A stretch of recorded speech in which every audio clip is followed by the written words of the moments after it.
Bismillahirrahmanirrahim. Here we go for October-November 2021. First question. The accounting concept is being applied on depreciation. This question is very much repeated.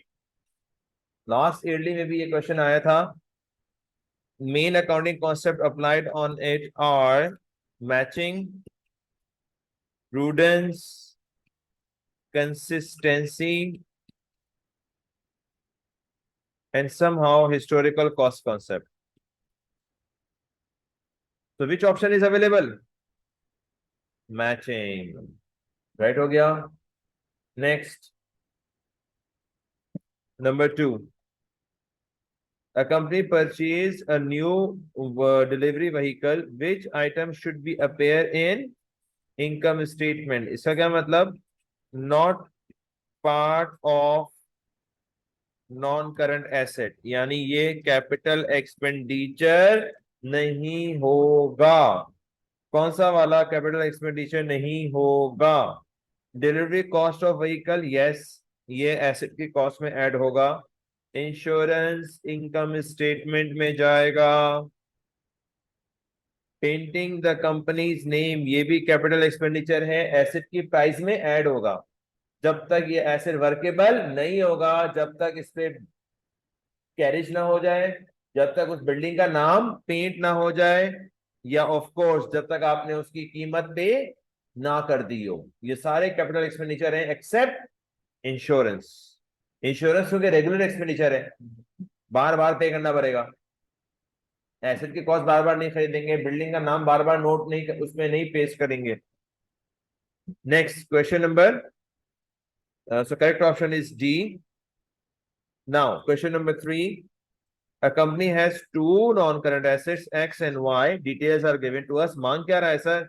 What is the total depreciation to be charged to income statement for 2019? बड़ा बदतमीज है. Information दी हुई है 2018 की, मांग रहा है 2000. क्यों मांग रहा है सर? क्योंकि वो आपसे गलती करवाना चाहता है. आप 18 की भी डेप्रिसिएशन निकालें, आप 19 की भी निकालें, एग्जामिनर 19 की मांग रहा है. पहला एसेट स्ट्रेट लाइन मेथड है, तो आंसर आएगा हमारे पास 10,000 माइनस 2,000 ओवर 5. कैलकुलेटर चलाइए, कितना आएगा? 1600. पहले साल भी 1600 आएगी, दूसरे साल भी. कोई मसला? स्ट्रेट लाइन है सर. अगर मैं आरबीएम लगाऊंगा 20,000 पर 20% लगाइए, 20% on 20,000, the answer is 4,000. Next year क्या होगा सर? 20% ऑन 16,000. आरबीएम मेथड है सर, माइनस करके लगेगा. क्या आंसर आएगा? 3,200. प्लस कर लीजिए, क्या आंसर आया? 4,800. And the correct option is a, alpha. You may take the screenshot if necessary. Next question, question number 4.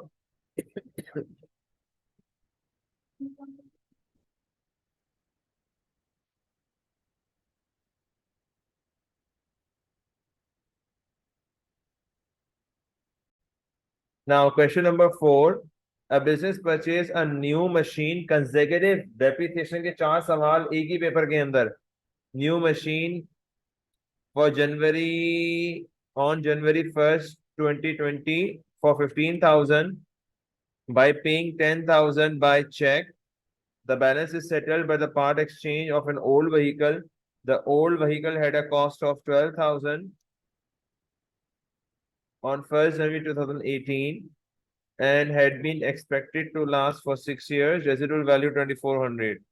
Disposal, gain हुआ या लॉस? डिस्पोजल अकाउंट बनाना पड़ेगा आपको.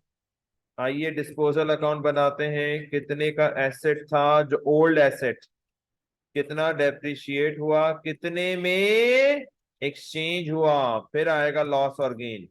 हालांकि आता था कैश, अब कैश का क्या आ रहा है?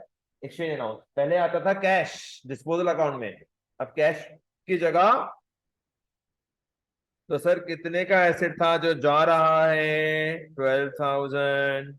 कितने में जा रहा है? 15 का था नया आने वाला, 10 मैंने पे कर दिए। कितने पे नहीं किए? This is called exchange allowance, this is called exchange allowance.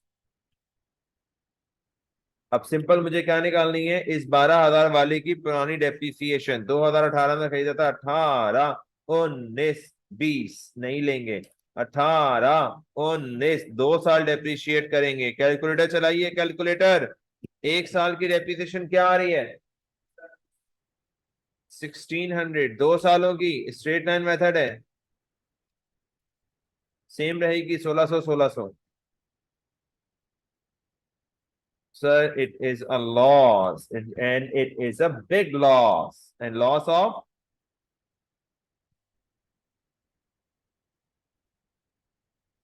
3,800, Charlie, is a loss. Question number 4. Now we are moving for question number 5. Which error will result in a difference between total individual customer account in the sales ledger and sales ledger control account? किसकी वजह से ये differentiate हो जाएंगे? Number 1, irrecoverable debt has been posted to the debit of a customer's account. Yes, मैंने customer account में credit लिखने के बजाय इसको डेबिट लिख दिया, जिसकी वजह से दोनों का डिफरेंस आएगा। किसकी वजह से नहीं आएगा? एरर ऑफ ओमिशन से नहीं आएगा, एरर ऑफ ओरिजिनल एंट्री से अफेक्ट नहीं आएगा। Discount allowed has only be credited to customers account. Yes sir, ये भी अफेक्ट कर रहा है। डिस्काउंट अलाउड को मैंने कस्टमर अकाउंट में क्रेडिट किया है, यानी कंट्रोल अकाउंट में मैंने इसको नहीं लिखा। Returns of the customer has been omitted from the, ये भी एक कस्टमर अकाउंट की गलती है, इससे भी अफेक्ट हो जाएगा। इसका मतलब तीनों अफेक्ट कर रहे हैं। A is the correct answer. Agreed. Now try question number 6, everyone try question number 6। When preparing financial statement for the year, errors are discovered. पूछता क्या है सर? प्रॉफिट सही चाहिए। पहले प्रॉफिट क्या था हमारे पास? 8050, ये प्रॉफिट गिवन है। अब आइए करेक्शन करते हैं। No provision has been made for accrued wages. Accrued wages expense में ऐड होता है और प्रॉफिट को माइनस करता है। अक्रूड एक्सपेंसेस एक्सपेंसेस में ऐड होता है और प्रॉफिट को माइनस करता है। No provision had been taken for prepaid rent, ये एक्सपेंस से माइनस होता है और प्रॉफिट में प्लस होता है। Sales general under cost, sales general under cost से सेल्स कम हो गई होंगी, सेल्स कम होंगी तो प्रॉफिट भी कम हो गया होगा। अब मैं प्लस कर दूंगा। कैलकुलेटर्स, सही आंसर कौन बताएगा? Alpha is the correct answer, 8100। Next, question number 7. The following information relates to the company's banking transactions. Wow, आ गया सर। कई बच्चे वेट कर रहे थे। Up to date cash book and prepare bank reconciliation statement. Balance as per bank statement 22650। Credit का मतलब क्या होता है? पॉजिटिव। क्रेडिट का मतलब बैंक स्टेटमेंट पॉजिटिव। अनक्लियर्ड से पैसा आता है, अनप्रेजेंट से पैसा जाता है। Bank interest receive recorded twice in the bank by error. क्या मतलब? बैंक इंटरेस्ट आया था, हमने 2 दफा, बैंक वाले ने गलती कर दी, 2 दफा ऐड कर दिया, तो एक दफा मैं क्या कर दूंगा? माइनस। अरे भाई क्या बात है, क्या बात है आपकी। कैलकुलेटर्स,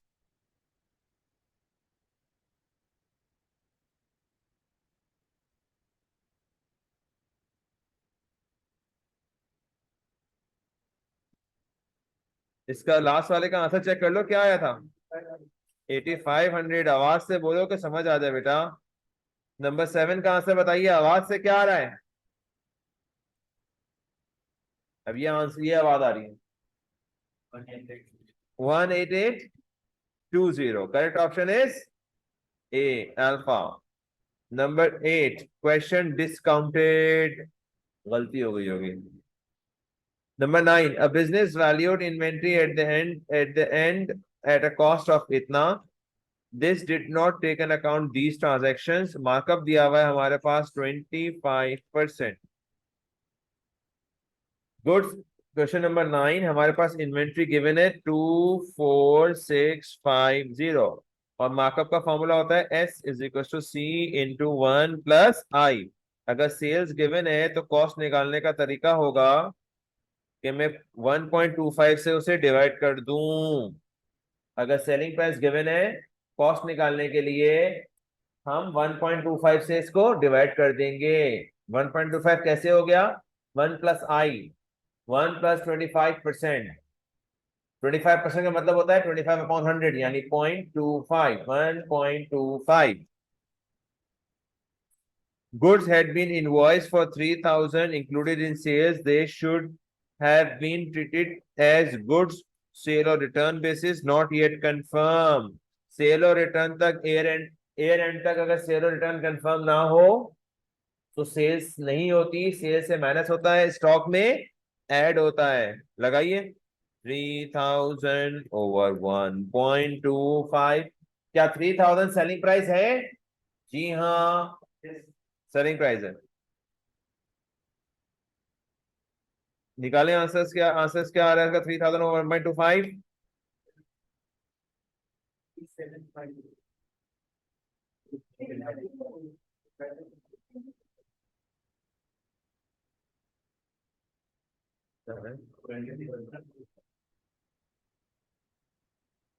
गुड्स परचेज किए थे are included in inventory have been damage and now have a worth of 5,700. ओ inventory should be measured lower of cost and NRV. हमने 6,400 ऐड किया हुआ है, हालांकि वो 5,700 का रह गया है. माइनस करें. 6,400 माइनस 5,700, कितनी वैल्यू कम हो गई है? माइनस कर दें. 700. Return inverts which had been sold for 800 had not been included in the inventory. Return invert का मतलब क्या है? सेल्स रिटर्न वापस आ गया है. ये मुझे ऐड करना था, मैंने ऐड नहीं किया. लेकिन रिटर्न इनवर्ट सेलिंग प्राइस पे होता है. 800/1.25 करो, कॉस्ट प्राइस निकालो. 800/1.25 किस किस के लिए कॉस्ट प्राइस निकलती है? जो सेलिंग प्राइस पे हो. कौन होता है सेलिंग प्राइस पे? सेल्स. सेल्स रिटर्न, ये सब सेलिंग प्राइस पे होता है. 640. कैलकुलेटर्स.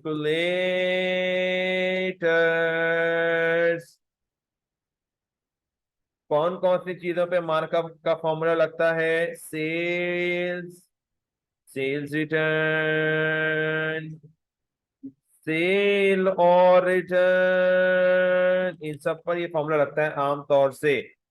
आंसर बता दो. आंसर 26990. क्या बात है, Bravo. Number 10, a business prepared prepaid its rent. A business prepaid its rent. What is the effect of this on current asset and rent expense? Accrued से expense बढ़ता है, prepaid से expense कम होता है. prepaid से expense कम होता है and it is a part of current asset. prepaid expense current asset है हमारा. इतना आसान सवाल आ गया. AS level. prepaid expense हमारा क्या है? Current asset. Number 11, provision for doubtful date का सवाल आ गया. ओल्ड बैलेंस हमारे पास दिया हुआ है 3,400. एनालिसिस ये बता रहा है. परसेंटेज लगाओ, 5% लगाओ. 40,000 पे क्या आया? Doing the recovery of 3,000 and return of the customer but no entry had been made. No entry had been made for increase और decrease provision for doubtful debt. Increase income statement shows a draft profit of 90,000. 90,000 का profit है पहले से. जी बोलो बेटा. 2,000 और 20% लगाओ 1,600 का. 3,200.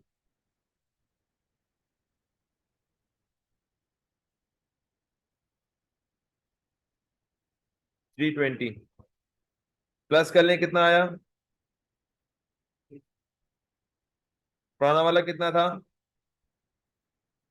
माइनस में आंसर आ रहा है. कितना? 16 22,320 माइनस 3,400।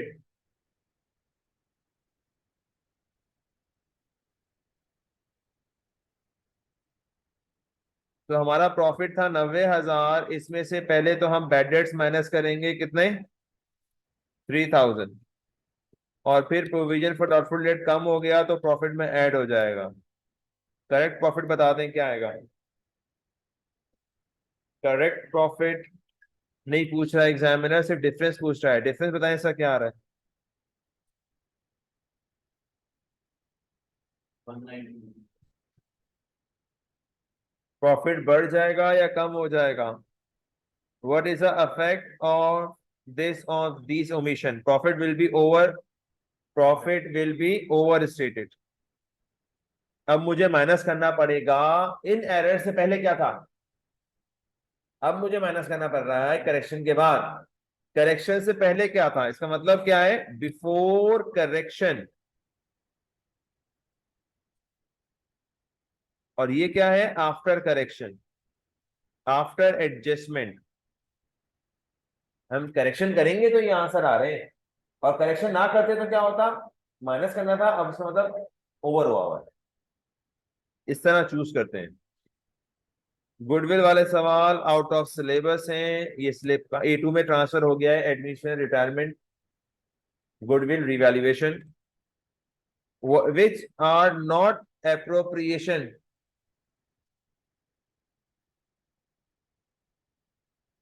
ये अप्रोप्रिएशन में आता है, ये भी अप्रोप्रिएशन में आता है, ये अप्रो में नहीं आता,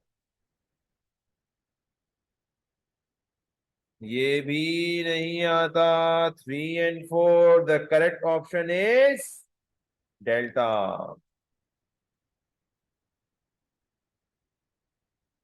dissolution is out of syllabus, A2 में पढ़ेंगे इंशाअल्लाह।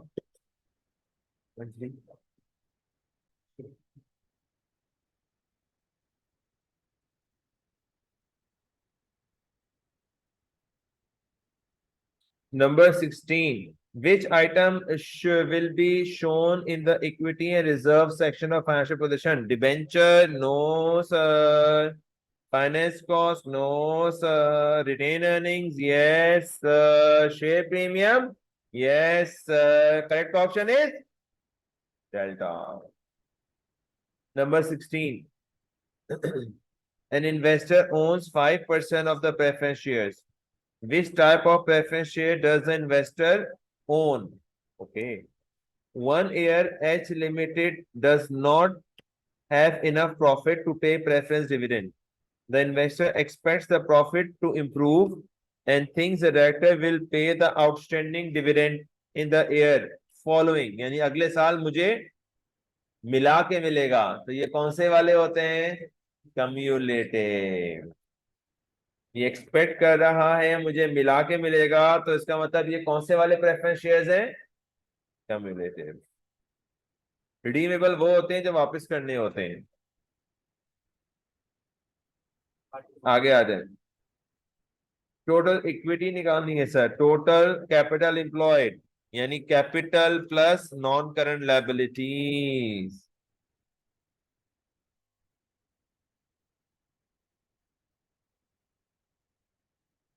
तो ये तो इक्वेशन निकलवा रहा है, is equals to net assets, and net assets is equals to non-current asset plus current asset minus current liabilities। करें सॉल्व आ जाए। 2,50,000 minus 120,000 plus 42,000 माइनस, ये सब कर लिया मैंने। ओवरड्राफ्ट क्या है हमारी, liabilities, cash and cash equivalent asset, prepaid asset, inventory, current assets. इस पूरे को सॉल्व कर लें, आपका आंसर आ जाएगा। जल्दी बोलो, जल्दी बता दो।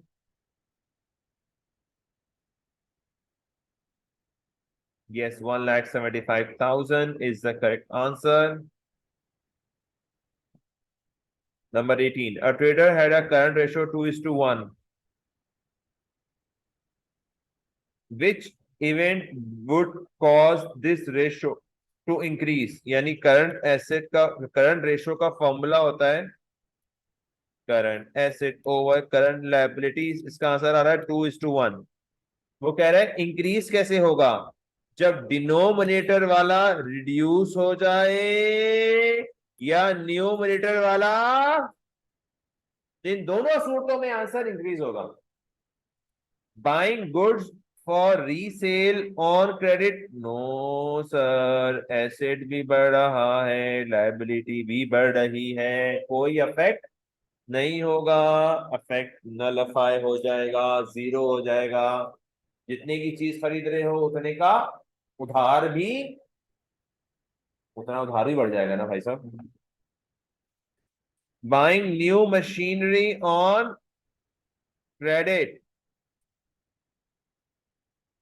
लायबिलिटी बढ़ जाएगी। ये भी अफेक्ट नहीं आ रहा। Converting converting an overdraft into a non current liability, यानी करंट लायबिलिटी कम, नॉन करंट लायबिलिटी ज्यादा। बोलो यस सर। नीचे वाला पोर्शन कम हो गया, करंट लायबिलिटी कम हो गई। करंट लायबिलिटी कम होगी तो हमारा करंट लायबिलिटी अगर कम हो जाएगी तो हमारा ओवरऑल रेशो बढ़ जाएगा। लास्ट वाला क्या है? Credit customer paying their account, यानी करंट एसेट ही बढ़ेगा, करंट एसेट ही कम होगा, अफेक्ट जीरो हो जाएगा। रिसीवेबल कम होंगे, कैश बढ़ जाएगा।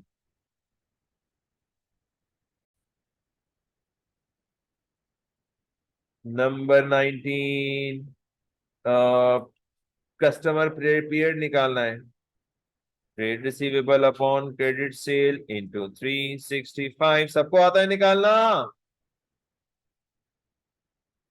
120,000 ओवर 5 लाख इंटू 365। मारो मारो मारो जल्दी, कैलकुलेटर क्यों नहीं चला रहे?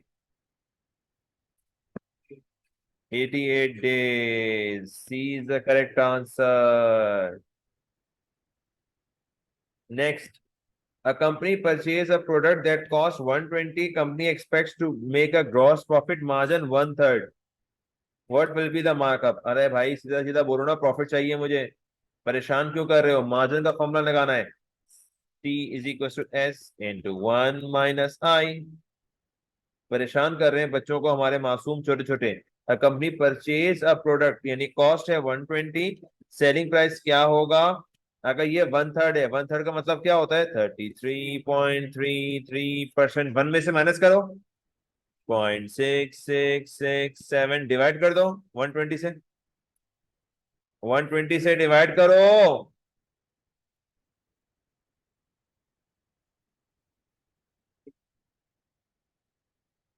180 आ रहा है। प्रॉफिट निकाल लो, sale minus cost, sale minus cost 180 minus 120 is equal to, बोलो ब्रावो।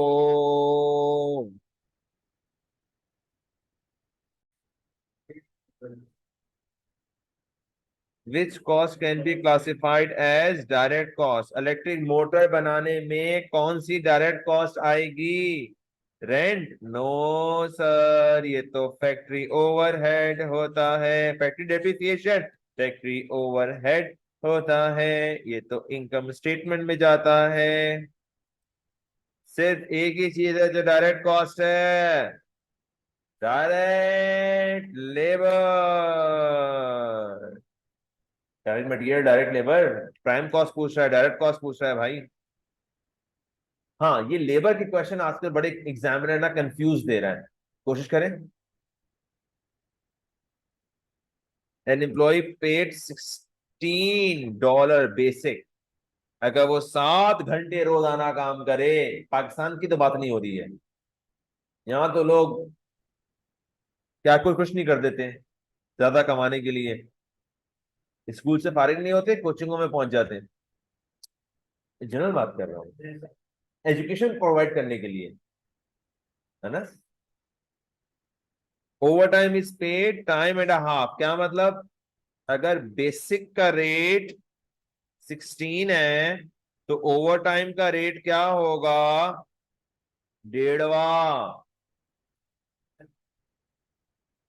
16 है तो 8 एक्स्ट्रा, आधा आधा आधा और 10 होता तो एग्रीड। अगर 6 होता तो 6 का आधा 3 होता है 9। अगर तुम 7 घंटे काम करोगे तुम्हें तुम्हें मिलेंगे 16 रुपए घंटा। लेकिन तुम अगर 9 घंटे काम करोगे तो 7 का रेट होगा 16 और उन 2 का रेट होगा 24। जितने तुम एक्स्ट्रा घंटे काम करोगे तुम्हें ज्यादा रेट के हिसाब से, जब भी तो लोग मतलब अपनी रेट लगवा देते हैं, एक्स्ट्रा घंटे काम करते हैं, सैटरडे संडेज को ओवर टाइम लगाते हैं ताकि उनको पेमेंट ज्यादा मिले। बोनस भी मिल रहा है 22 रुपए per unit for the output exceeds, अगर 9 यूनिट से ज्यादा एक्सीड करेगा तो 32 पर यूनिट। ओके, कितने घंटे काम किए, 10 यूनिट कितने बनाए, ओ बहुत अच्छे भाई। 10 का ब्रेकअप करो, 7 अलग 3 अलग, एग्रीड। 10 घंटे काम किए, मैंने कहा था 7 अलग करो, क्यों, 7 का रेट बेसिक होगा 16, ओवर टाइम का रेट 24, करो मल्टीप्लाई, 1 1, और नीचे वाले का, और 9 यूनिट यूनिट बनाने थे, कितने यूनिट बनाए इसने, 12, कितने एक्स्ट्रा बनाए, और उसका रेट क्या मिलेगा, 32 रुपए।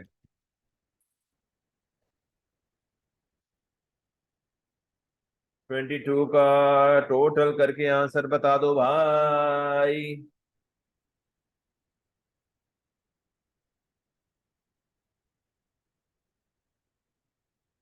280 आ रहा है, very good, this is a very good question, और ये रिपीट हो रहा है बहुत दफा, ये सवाल बार बार आ रहा है।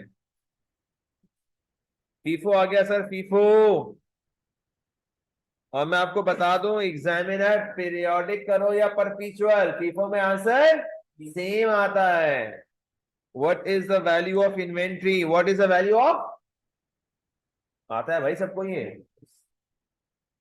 400 प्लस करो ये, माइनस करो ये, प्लस करो ये, माइनस करो ये, आंसर आया 400, एग्रीड। इस 400 का आंसर क्या होगा, जो पहले आएगा वो पहले जाएगा, जो पहले आया होगा वो पहले गया होगा, ये जो 400 बचा होगा नीचे से होगा। लेटेस्ट क्या आया था, 200 × 12 करो, और उससे पहले कौन आया था, 200 × 11 करो।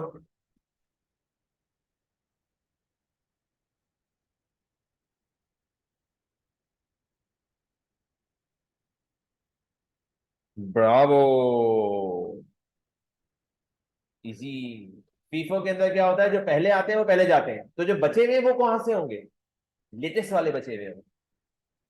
ये जो गए हैं ना सेल वाले, ये ऊपर वाले गए 400 में से गए होंगे 100, 400 में से गए होंगे 300, बचे कितने 400, कौन से वाले, जो बाद में आए, बाद में किस रेट से आए, 12 और 11 के रेट से, तो मैंने वो बीच वाले उठा लिया। ये वाले हमारे पास बचे हुए होंगे, गए कितने 400, ओपनिंग स्टॉक कितना था 400, वो चला गया होगा ना, फर्स्ट इन फर्स्ट आउट, तो जो बाद में आए हैं 200 200, ये हमारे पास क्लोजिंग इन्वेंट्री होगी। What are the advantages of absorption costing to confirm to matching concept, मतलब कि consider all cost, ये फिक्स कॉस्ट वेरिएबल कॉस्ट सबको कंसीडर करता है। Is recognise method of inventory valuation, yes. Is suitable for determining selling price, yes. इसका मकसद ये होता है कि यार सेलिंग प्राइस सेट करके देना, एब्जॉर्प्शन कॉस्टिंग का। मार्शल का क्या मकसद होता है, डिसीजन मेकिंग। मार्शल का मकसद क्या होता है बेटा, डिसीजन मेकिंग होती है। ओवर अंडर एब्जॉर्ब आ जाए सर, कल भी करवाया था, absorb overhead minus actual overhead, सही है, ये फॉर्मूला है इसका, एब्जॉर्ब ओवरहेड माइनस एब्जॉर्ब का formula OAR into actual activity, बोले OAR इंटू, और OAR का formula budgeted overhead divided by budgeted activity into actual activity minus actual overhead. इस पूरी इक्वेशन को आप सॉल्व कर लीजिए, आपका आंसर आ जाएगा। आइए जरा हम इसके अंदर सारी वैल्यूज लगा देते हैं। सामने हमारे वैल्यूज लिखी हुई हैं। Budgeted overheads 15,000, budgeted labour hours 5,000 into actual machine labor hours 4,000 minus actual overheads 15,800। पूरी क्वेश्चन को सॉल्व कर लो, बताओ आंसर क्या आ गया। Delta 3,800। Number 26, how is contribution is calculated. अब ऐसे सवालात आएंगे हमारे पास। सेल्स माइनस वेरिएबल कॉस्ट, बचपन से पढ़ा रहा हूं, तुम्हारे बचपन से पढ़ा रहा हूं मैं ये। Sir break even in the value of sales, fix cost over CS ratio. CS ratio निकालो, CS रेशो निकालो। कंट्रीब्यूशन ऊपर, सेल्स नीचे, इनटू 100 मारो, परसेंटेज निकालो इसकी। कंट्रीब्यूशन ऊपर, सेल्स नीचे, into 100।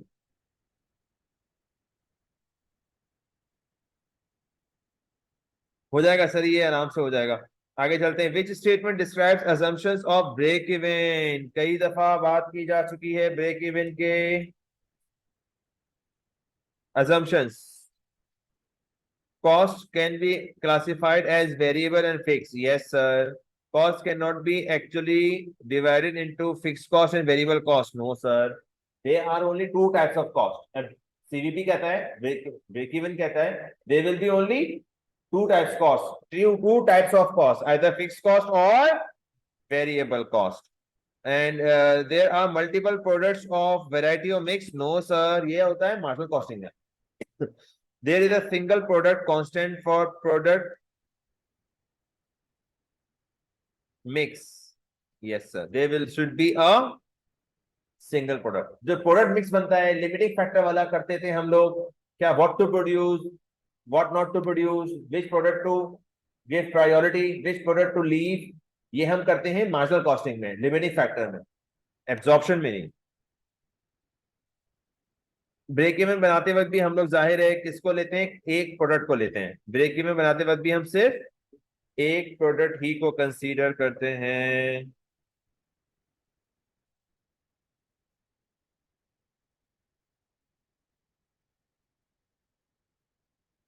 Ji, the following information is available for two products x and Y.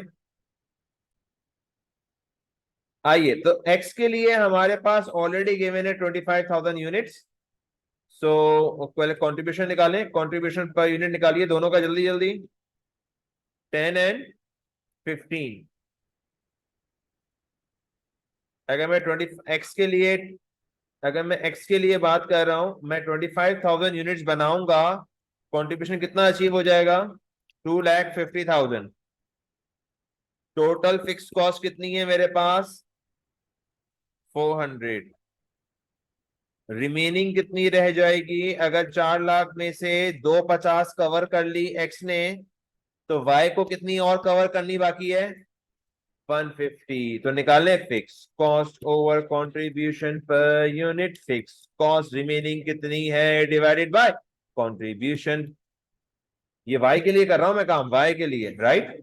ऊपर वाला एक्स था, नीचे वाला एक्स ने 10 कंट्रीब्यूशन लेना है और यूनिट कितने बेचने हैं, 25। वाई के यूनिट नहीं पता, ऐसे निकलेंगे यूनिट्स कितने, 10,000। Alpha is the correct answer. How can budgets help a business achieve control of its performance. ये बात आपको लास्ट टाइम भी बताई गई थी कि कंट्रोल करने के लिए परफॉर्मेंस को, ये कंट्रोलिंग का लास्ट में क्वेश्चन आ रहा है, रेगुलर आ रहा है। How can budget help a business to control of its performance.